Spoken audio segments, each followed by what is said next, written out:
Hello everyone. கவர்மெண்ட்டோடைய draft broadcasting bill. இந்த draft broadcasting பில்னால புதுசா வந்திருக்க இந்த யூடியூபர்ஸ், கான்டென்ட் கிரியேட்டர்ஸ்க்கெல்லாம் ஏதாவது நிஜமாலுமே இஷ்யூ இருக்கா? அவங்களாலலாம் சஸ்டெயின் பண்ண முடியுமா? முடியாதா? அதுதான் இன்னைக்கு நம்ம குயிக் இன்ஃபோ பைட்ல பார்க்க போறோம். அந்த அந்த பிராட்காஸ்டிங் பில்ல பத்தி பார்க்கறதுக்கு முன்னாடி, நம்ப வந்து ஜென்ரலா இந்த கான்டென்ட் கிரியேஷன், நியூஸு, என்டர்டெயின்மென்ட்டு, இன்ஃபோடெயின்மென்ட்டு இதெல்லாம் வந்து ஏற்கனவே எப்படி வந்து ரெகுலேட் பண்ணிட்டுருக்காங்க அப்படின்னா, ஏற்கனவே வந்து இந்த கேபிள் டெலிவிஷன் நெட்வொர்க் ரெகுலேஷன் அப்படின்றது மூலியமா வந்து அந்த ரூல்ஸ் மூலியமா தான் வந்து இந்த ரெகுலேஷன் வந்து பண்ணப்பட்டிருக்கு. இது வந்து எப்ப கிரியேட் பண்ணியிருக்காங்க அப்படின்னா, கிட்டத்தட்ட ஒரு 30 வருஷத்துக்கு முன்னாடி கிரியேட் பண்ணியிருக்காங்க. இந்த 30 வருஷத்துல வந்து இந்த கான்டென்ட் கிரியேஷன்ல, இன்ஃபோடெயின்மென்ட்ல, என்டர்டெயின்மென்ட்ல நெறைய சேஞ்சஸ் உருவாயிருக்கு. நெறைய யூடியூபர்ஸ் வந்திருக்காங்க. நெறைய ஆன்லைன் கிரியேட்டர்ஸ் எல்லாம் வந்திருக்காங்க. ஸோ இவங்கள எல்லாரையும் கட்டுப்படுத்துற மாதிரி இன்னொரு புது ரெகுலேஷன் கொண்டு வரணும் அப்படின்றதுல வந்து எந்த ஒரு டவுட்டுமே இல்லைங்க. ஸோ கவர்மெண்ட் வந்து இந்த புதுசா வந்திருக்க கான்டென்ட் கிரியேட்டர்ஸ் எல்லாம், இந்த ஆன்லைன் சேனல்ஸ் எல்லாத்தையும் ரெகுலேட் பண்ற மாதிரி ஒரு பில்ல கொண்டு வரணும் அப்படின்னு சொல்லிட்டு போன வருஷம் தட் இஸ் 2023 நவம்பர் மாசத்துல இந்த பிராட்காஸ்டிங் பில்லுக்கான ஃபர்ஸ்ட் டிராஃப்டை கிரியேட் பண்ணாங்க. இந்த ஃபர்ஸ்ட் டிராஃப்டை கிரியேட் பண்ணி பப்ளிக்கோட வியூவிங்க விட்டு ஃபீட்பேக் வாங்கும்போது இதுல வந்து நிறைய கொஞ்சம் கன்ஃபியூஷன்ஸ் இருந்தது அண்ட் நிறைய விஷயங்கள் வந்து இதுல டிஃபைன் பண்ணப்படல. ஸோ அதனால இந்த பில்லை வந்து பாஸ் பண்ணல. ஸோ என்ன பண்ணியிருக்காங்க அப்படின்னா, இந்த ஃபீட்பேக் எல்லாம் கேட்டு இன்னொரு அப்டேட்டட் வெர்ஷனான செகண்ட் டிராஃப்ட் ஆஃப் பிராட்காஸ்டிங் பில்லை வந்து இப்போ போன மாசம் ஜூலை மாசம் வந்து டிராஃப்ட் பண்ணி வச்சிருக்காங்க. இதுல ஒரு ரொம்ப முக்கியமான நோட் பண்ண வேண்டிய விஷயம் என்ன அப்படின்னா, இந்த பில்ல அவங்க கிரியேட் பண்ணிட்டு ஜென்ரலா வந்து ஒரு பப்ளிக் வியூவிங்க்கு விடுவாங்க. அந்த மாரி விடாம செலக்ட் பிராட்காஸ்டர்ஸ கூப்ட்டு அவங்கள வந்து சாஸ்திரி பவன்ல வந்து ஒரு அண்டர்டேக்கிங் குடுத்துட்டு அந்த பில்ல வாங்கிக்க சொல்லியிருக்காங்க. ஸோ இது ஏன் வந்து இந்த மாரி அது இல்லாம இன்னொன்னு என்ன பண்ணியிருக்காங்க அப்படின்னா, ஒருத்தவங்க கிட்ட குடுக்கப்பட்ட பில்லுலயும் எக்ஸ்க்ளூசிவா ஒரு வாட்டர் மார்க், ஒரு ட்ராக் பண்ணக்கூடிய ஒரு வாட்டர் மார்க் இருக்கு. சப்போஸ் இவங்க வந்து இத பத்தி வெளியில பப்ளிஷ் பண்ணாங்களோ, இல்ல வேற எங்கேயோ பப்ளிஷ் ஆச்சுனாலும், இது இந்த வாட்டர் மார்க் மூலியமா இவங்க தான் இத பண்ணியிருக்காங்க அப்படின்னு சொல்லிட்டு தெரிஞ்சிரும். இவங்க எல்லாருமே ஒரு அண்டர்டேக்கிங் குடுத்துட்டு தான் வந்து இத வாங்கியிருக்காங்க. ஏன் இந்த மாதிரி கவர்மெண்ட் வந்து இத வந்து ஒரு சீக்ரசியோட வந்து குடுக்கணும் அப்படின்றது வந்து எல்லாருக்குமே நிஜமாலுமே ஒரு கொஸ்டின் மார்க். இவங்க யாருக்காக ஒரு ரெகுலேஷன் கிரியேட் பண்றாங்க அப்படின்னா, எஸ்பெஷலி இந்த சோசியல் மீடியா, இந்த ஆன்லைன்ல இருக்கிறவங்களுக்காக தான் வந்து ஒரு ரெகுலேஷன கிரியேட் பண்றாங்க. அப்ப இவங்களெல்லாம் வச்சு ஒரு கமிட்டி ஃபார்ம் பண்ணி தான் அவங்க ஃபீட்பேக் வாங்கணும். அது இல்லாம ஒரு பப்ளிக் வியூவிங்க்கு குடுக்கணும். இது எதுவுமே குடுக்காம இந்த மாதிரி சீக்ரெட்டா அவங்க கிட்ட அண்டர்டேக்கிங் வாங்கிட்டு பண்ண வேண்டிய அவசியம் என்ன அப்படின்னு இதுவரைக்கும் யாருக்குமே புரியல. இப்போ நம்ம இந்த பிராட்காஸ்டிங் பில் அப்படின்னா என்ன? இந்த புது பிராட்காஸ்டிங் பில் வந்து என்ன சொல்லுது? இந்த கான்டென்ட் கிரியேட்டர்ஸ்க்கு எல்லாம் வந்து என்ன ப்ராப்ளம் வரப்போகுது இதனால? அப்படின்றத வந்து பார்க்கலாம். இந்த டிராஃப்ட் பிராட்காஸ்டிங் மறுபடியும் சொல்றேன். இது வந்து ஒரு டிராஃப்ட் வெர்ஷன் தான். இந்த டிராஃப்ட் பிராட்காஸ்டிங் பில்லுல இருந்து ஒரு 5 முக்கியமான விஷயங்கள பத்தி பார்க்கலாம். எதெல்லாம் கான்டென்ட் கிரியேட்டர்ஸ பாதிக்குதோ, அந்த மாதிரி ஒரு 5 விஷயத்த பத்தி பார்க்கலாம். ஃபர்ஸ்ட் 2 விஷயம். இந்த ஃபர்ஸ்ட் 2 விஷயத்துல என்ன பண்றாங்க அப்படின்னா, இவங்க வந்து நியூஸ் அண்ட் கரண்ட் அஃபேர்ஸ் அப்படின்ற ஒரு டெஃபினிஷன். அந்த டெஃபினிஷன வந்து கொஞ்சம் மாத்தி அமைக்கிறாங்க. இதுவரைக்கும் நியூஸ் அண்ட் கரண்ட் அஃபேர்ஸ் ஏற்கனவே இருந்ததுக்கும், இப்ப என்ன சொல்றாங்க அப்படின்னா, any text, any audio visual, any audio, any image, any podcast, ஏதோ ஒரு வெப்சைட் இது எதுல கரண்ட் அஃபேர்ஸ பத்தி போட்டாலோ, அதாவது நீங்க எக்ஸ் தளத்துல ஒரு கரண்ட் அஃபேர பத்தி ஒரு ஒரு ஒரு 2, 3 சென்டென்ஸோ இல்ல ஏதோ ஒரு இதுவோ நீங்க எக்ஸ் தளத்துல போட்டா கூட, அது கூட நியூஸ் அண்ட் கரண்ட் அஃபேர்ஸ்க்கு கீழ தான் வரும் அப்படின்னு சொல்லி டிஃபைன் பண்ணப்பட்டிருக்கு. ஸோ இந்த நியூஸ் அண்ட் கரண்ட் அஃபேர்ஸ்ல கிட்டத்தட்ட நம்ம எல்லா சோஷியல் மீடியால பகிர்ற எனி கரண்ட் அஃபேர்ஸ் ஆன விஷயம் எல்லாமே வந்து நியூஸ் அண்ட் கரண்ட் அஃபேர்ஸ்க்கு கீழ டிஃபைன் பண்ணப்படுது. அதுக்கப்புறம் இன்னொரு விஷயம், 2வது விஷயத்த என்ன டிஃபைன் பண்றாங்க அப்படின்னா, இதுவரைக்கும் நியூஸ் பிராட்காஸ்டர்னா யார குறிக்குது அப்படின்னா, இந்த நியூஸ் சேனல்ஸ், அப்புறம் ரேடியோ சேனல்ஸ்ல வர நியூஸ் இதெல்லாம் தான் இவ்வளோ நாள் வந்து டிஃபைன் பண்ணப்பட்டிருக்கு. இப்போ புதுசா இன்னொன்னு என்னத்த சேர்க்குறாங்க அப்படின்னா, டிஜிட்டல் நியூஸ் பிராட்காஸ்டர் அப்படின்னு ஒரு புது டெர்ம வந்து இந்த பில்லுல வந்து சேர்க்குறாங்க. இந்த டிஜிட்டல் பிராட்காஸ்டர்ல வந்து டிஜிட்டல் நியூஸ் பிராட்காஸ்டர்ல வந்து யாரெல்லாம் உள்ளார வருவாங்க அப்படின்னா, எனி ஆன்லைன் நியூஸ் கிரியேட்டர்ஸ் இவங்க எல்லாருமே இப்ப மதன் கௌரி மாதிரி, அதே மாதிரி இந்த நார்த்ல வந்து த்ருவ் ரத்தோர் அப்படின்னு சொல்லிட்டு ஒருத்தர் இருக்கிறாரு. இந்த மாரி யாரெல்லாம் வந்து இப்ப இப்ப நடக்கிற கரண்ட் அஃபேர்ஸ பத்தி நெறைய விஷயங்கள்லாம் கலெக்ட் பண்ணி, டேட்டா பாயிண்ட்ஸ் எல்லாம் கலெக்ட் பண்ணி, கியூரேட் பண்ணி குடுக்குறாங்களோ, அவங்களும் வந்து ஒரு broadcaster. They will come under digital broadcaster அப்படின்னு சொல்லிட்டு சொல்லியிருக்காங்க. இந்த 2 டெஃபினிஷனுமே வந்து இந்த பில்லுல குடுக்கப்பட்டிருக்கு. அண்ட் இந்த இந்த 2 definition of what news and current affairs is and who are the digital பிராட்காஸ்டர்ஸ்க்கு கீழ இந்த சோஷியல் மீடியா கான்டென்ட், இந்த சோஷியல் மீடியா கான்டென்ட் கிரியேட்டர்ஸ் எல்லாரையுமே இந்த வளையத்துக்குள்ள கொண்டு வந்துட்டாங்க. இது கொண்டு வந்தா என்ன? என்ன பிரச்சனை நமக்கு அப்படின்னா, ஜெனரலா இந்த கேபிள் டெலிவிஷன் ரெகுலேஷன் அவங்க வந்து ஒரு ரூல்ஸ் அண்ட் ரெகுலேஷன்ஸ்லாம் வச்சிருக்காங்க இல்லையா? அதுல வந்து 2 இம்பார்ட்டன்ட் விஷயம் வந்து வச்சிருக்காங்க. ஒண்ணு வந்து புரோகிராம் கோட் அப்படின்னு ஒண்ணு வச்சிருக்காங்க. இன்னொன்னு வந்து அட்வர்டைசிங் கோட் அப்படின்னு ஒண்ணு வச்சிருக்காங்க. ஜெனரலா நீங்க டிவில பார்க்குற இந்த எல்லா நியூஸு, எல்லா விஷயங்கள், ரேடியோல வர விஷயங்கள், எல்லா நியூஸ் அண்ட் கரண்ட் அஃபேர்ஸ் சம்மந்தப்பட்டு டிவி, ரேடியோல என்னலாம் வருதோ, இது எல்லாமே வந்து இந்த புரோகிராம் கோடுக்கு கீழயும், இந்த அட்வர்டைசிங் கோடுக்கு அபைட் பண்ணி தான் இருக்கும். அதோடைய ரூல்ஸ் அண்ட் ரெகுலேஷன்ஸ் எல்லாத்தையுமே வந்து ஃபாலோ பண்ணும். ஃபார் எக்ஸாம்பிள் ரொம்ப லேமனா ஒரு எக்ஸாம்பிள் சொல்றேன். ஏதாவது வந்து ரொம்ப வயலன்ட்டான ஒரு ஒரு விஷயம் இருந்ததுன்னா, அத ஸ்மட்ச் பண்ணிடுவாங்க. பிளட்ட வந்து காட்டக்கூடாது. அந்த ரெட் கலர வந்து காட்டக்கூடாது. ரொம்ப அப்யூசிவ் லாங்குவேஜ் பேசக்கூடாது. நீங்க எந்த நியூஸ் சேனல்ஸ பார்த்தீங்கனாலும், ப்ராப்பர் நியூஸ் சேனல்ஸ்ல இது எல்லாம் எதுவுமே இருக்காது.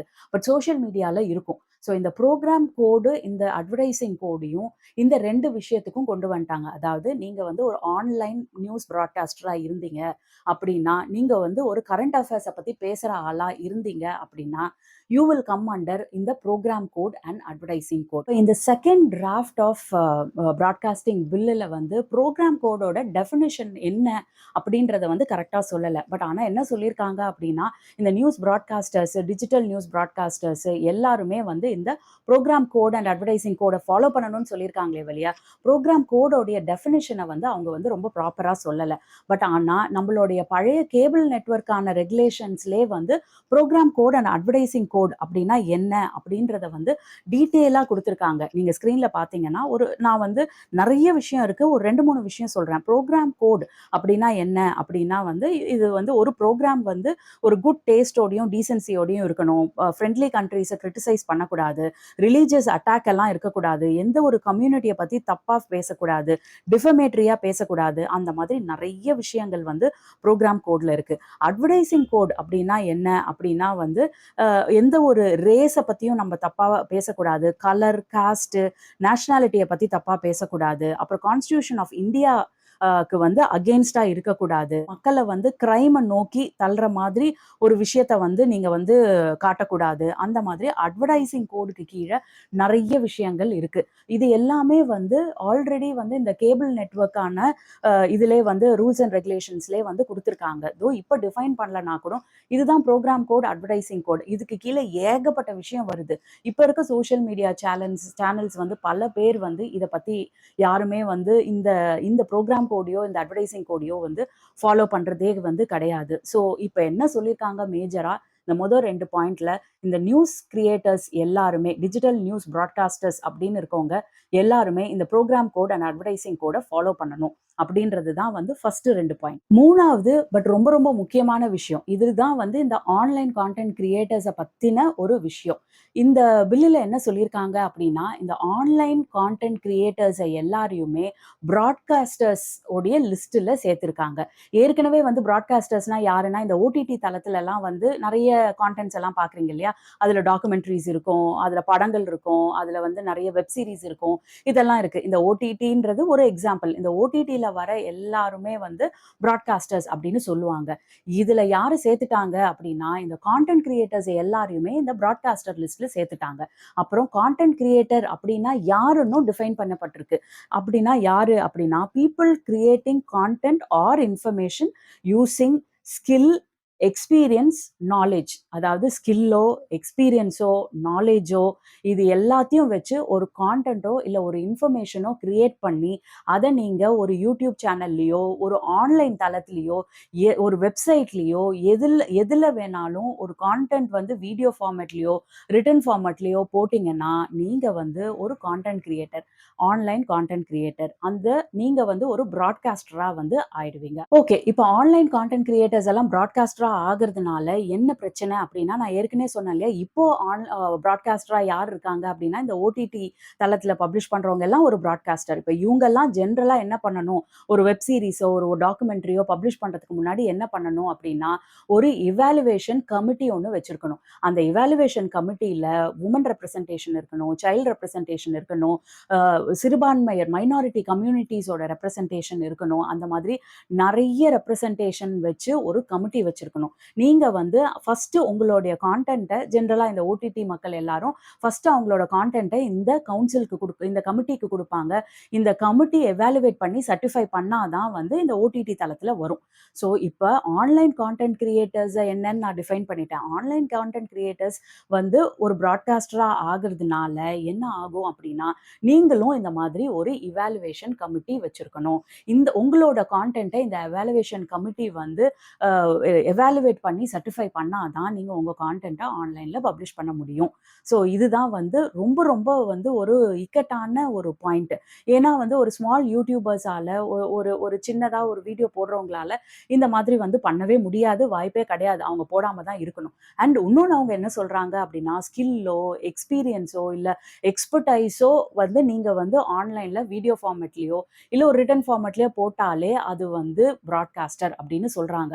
அப்படின்னா என்ன? ஃபார் எக்ஸாம்பிள் அப்படின்னா என்ன அப்படின்னா, நீங்க ஒரு டயட்டீஷியனா இருக்கீங்க, அதுக்கு படிச்சிருக்கீங்க. இல்ல டாக்டரா இருக்கீங்க, அதுக்கு படிச்சிருக்கீங்க அப்படின்னா கூட, இத சார்ந்து ஒரு எக்ஸ்பர்ட் ஒப்பீனியனோ, ஒரு எக்ஸ்பர்ட் வியூவோ நீங்க ஆன்லைன்ல சொல்ல முடியாது.